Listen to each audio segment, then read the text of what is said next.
ያለፈ ህይወቴ በጭራሽ ማስታወስ አልፈልግም።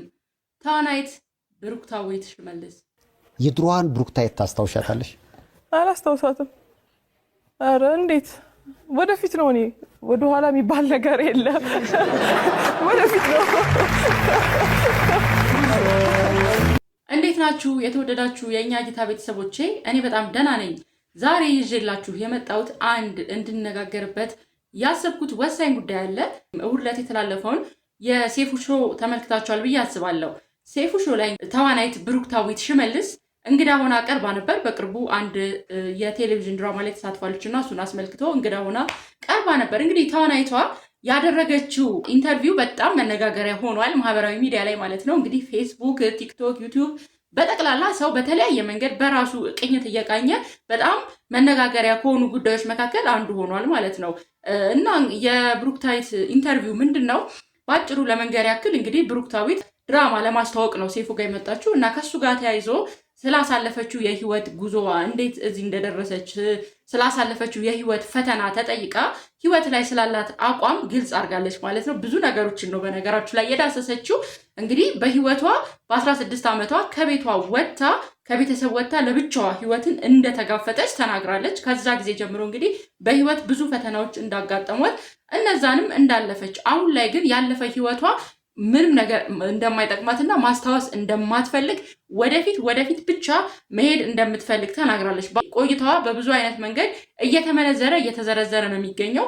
ከፌስቡክ መንደር ካገኘሁት አንድ ጋዜጠኛ ዘሪሁን ተዝናኑ የተባለ ጋዜጠኛ የጻፈውን ነገር እዚህ ጋር አያይዝላችኋለሁ። እንግዲህ ዘሪሁን ምንድነው ያለው? ጭራሽ ሴፉ ላይ መቅረብ አልነበረባትም። ምክንያቱም ምንድነው ለህዝብ የጠቀመችው ነገር? ለአርቱስ ምንድነው ያበረከተችው? እቺ ተዋናይ ምንድነው ልታስተምር የምትችለው? እና ሴፉ እሷን ማቅረብ ትክክል አይደለም ሲል ሴፉን ጭምር ተችቶታል ማለት ነው ጋዜጠኛ ዘሪሁን። ሌላው እንግዲህ ኦንላይን ቢዝነስ ነው የምሰራው፣ በጣም ብዙ ብር ነው የማገኘው ብላለች። እና የኦንላይኑን የቢዝነስ አይነት እንግዲህ አልተናገረችም። የምትሰራው ኦንላይን ቢዝነስ እንደዚህ እሷን ደረቷን ሊያስነፋ የሚችል ምንድን ነው? አረ ንገሩን እየተባለ ነው ከቲክቶክ መንደር ማለት ነው። ዛሬ ደግሞ ሰይፉ ላይ ብሩክታዊት ናት የቀረበችው እና ብሩክታዊት መስራት ፈልጋለሁ ሶሻል ሚዲያ ላይ እና ሁለት ነገር ከዚህ ኤፒሶድ ሁለት ነገር፣ አንደኛ ሁላችንም ኦንላይን ስራ እንጀምር በቃ አንደኛ። ሁለተኛ ግን ሴት ሆናችሁ ሀብታም ስትሆኑና ቆንጆ ስትሆኑ ማለት ነው ለመመቅኘት በጣም ቀላል ነው። ባይዘው እኔ አሁን ምቀኛ አይደለሁም። ባይዘው እኔ ምንም ምቀኛ አይደለሁም። ግን እንደው በቃ የሆነ የዶሮ እግር እንደዚህ ጥቅልል አድርጌ ወርወራ የእሷ ድል ደግሞ ወደ እኔ አይነት ነገር ባረግ ደስ ይለኛል። በቃ የሆነ ፓርት ላይ እንደው አሁን ምቾት ላይ ነሽ፣ ጥሩ ምግብ ጥሩ ቦታ ትሄጃለሽ እና የድሮዋን ብሩክታዊት ታስታውሻታለሽ? እኔ ልስበብ የድሮዋን ብሩክታዊት ደግሞ ማን ነው ማስታወስ የሚፈልግ? ራሷ እኮ ናት። ከ12 ዓመት በፊት የነበረችውን እኔ ተዋት እሷ ነው እያለፍክበትን መንገድ እንደውም ዞረ ማየት ያጋጫል። ዝም ብሎ መሄድ ነው ብዬ ነው የማስበው። አያገባኝም። እኔ አያገባኝም። ስለዚህ ያለፈው አልፏል። መቀጠል ነው። እቺኛዋ ብሩክታዊት የድሮዋን ብሩክታዊት ማስታወስ አትፈልግም ሳይሆን አልፌባት ሄጃለሁ። በቃ እናንተ ምን ትላላችሁ? ማለት ብዙ ሰዎች እንግዲህ ያለፈ ህይወታችሁን አትርሱ፣ ምክንያቱም ወደፊት የምትሄዱበትን ነገር እንድታዩ ያደርጋችኋል። ያለፈ ህይወታችሁ ከዚህ ነው የተነሳሁት ብላችሁ እራሳችሁን ሁሌ በቃ እናንተ ማን እንደሆናችሁ የምታዩበት መነጽር ነው ያለፈ ህይወታችሁ ሲሉ ይሞግታሉ ማለት ነው። እንግዲህ ብሩክታዊት የራሷ አቋም ነው። በእርግጥ ያለፈ ህይወቷን ግን በፍጹም ማስታወስ አለመፈለጓ ትክክል ብላችሁ ታስባላችሁ ወይ? እስቲ ኮሜንት ላይ የራሳችሁን ሀሳብ አስቀምጡልኝ። ሁሉም ሰው የራሱ የሚለው ነገር አለው ብዬ አስባለሁ። እኔ የምለው ነገር አለ እንግዲህ ያለፈ ህይወት ሁሉ አይረሳም እላለሁ። ያለፈ ህይወት ሁሉ አይታወስም። ለምሳሌ እኔ በህይወቴ መጥፎ ጠባሳ ጥሎብኝ ያለፈ ህይወቴ አሁን ላይ እንዳላመሰግን የሚያደርገኝ ያለፈ ህይወቴ ማለት በሰዎች የተጎዳሁት ሊሆን ይችላል፣ የደረሰብኝ በደል ሊሆን ይችላል፣ ቂም፣ በቀል፣ ቁርሾ ትናንት ላይ የነበረው ያንን ነገር ያንን ማንነት እኔ ላስታውስ አልፈልግም አሁን እንደኔ የምትጠይቁኝ ከሆነ። ምክንያቱም ያንን ባስታውስ ቁጥር ምንድነው ማስታውሰው? ቁስል ነው ማስታውሰው፣ እንባ ነው ማስታውሰው፣ ሰዎች ያደረጉኝን የሰዎችን ክፋት፣ ሰዎች እንደዚህ ያደርገውኛል። ስለዚህ ሰዎችን ጥርሴን ነክሼ እንዲይዛቸው የሚያደርጉኝን አጋጣሚዎች በህይወቴ በፍጹም ላስታውስ አልፈልግም። እኔም ራሴ ማንም ያንን ህይወት ማስታወስ የሚፈልግ አይመስለኝም። እና በነገራችሁ ላይ ብሩክታይት መጀመሪያ ላይ እንደሰማችሁት በ16 ዓመቷ ከቤቷ ወጣለች እና ብዙ ነገሮችን ተናግራለች። ለምሳሌ መንገድ ላይ ስላጋጠመቻት ያቺ መኪናው ስላጋጠመቻት ሴት ያቺ ሴት ስላደረገችላት መልካምነት፣ አንድ ሳምንት አልጋ ላይ የልጇ አልጋ ላይ አብራ መተኛቷን፣ ከምትበላው ምግብ አካፍላት ማብላቷን፣ አንድ ሳምንት ሙሉ አስቀምጣ ወደ ቤተሰቦቿ እንደመለሰቻት። ግን የሚገርማችሁ ልትናገር የማትፈልጋቸው ነገሮች ነበሩ። በምን ምክንያት ከቤት ወጣች ስትባል እረስቸዋለሁ ምናምን ብላለች እና በጣም ትልቅ ነገር አለ ማለት ነው። እዛ ጋር ሚስጥር አለ። በነገራችሁ ላይ ብሩክታይት ልትናገረው ያልፈለገችው የሆነ ሚስጥር አለ። ምክንያቱም ያንን እንኳን ያስታወሰች ሴት ከቤት የወጣችበትን ምክንያት አላስታወሰችም አይደለም ልትናገር አልፈለገችም። እና እኔ እንዴት ነው የማየው ይሄ ያለፈ ህይወትን ማስታወስ አለመፈለግ እንዳልኳችሁ ነው። ሰዎች ካደረሱባት ለምሳሌ እሱ አሁን ያንን ፓርት የሰዎችን በደል የሰዎችን ቂም ህይወትን እንድትጠላ ህይወትን እንድትሸሽ የሚያደርጋትን እንድታማርር የሚያደርጋትን አጋጣሚ ማስታወስ አይጠበቅባትም። እንደውም አውጥታ ከጭንቅላቷ ነገን መቀጠል ነው የሚጠበቅባት። ነገር ግን ደግሞ ፈጣሪ ያደረገላትን ምህረት እንዴት እዚህ ጋር እንዳደረሳት ያለፈ ህይወቷ የሚያስታውሳት ነገር ምንድነው ነው ዋናው ነገር። ከባዱ ነገር ሸክም ከሆነ ያለፈ ህይወትን ማስታወስ ለማንም አይፈይድም። ምን ይጠቅማል?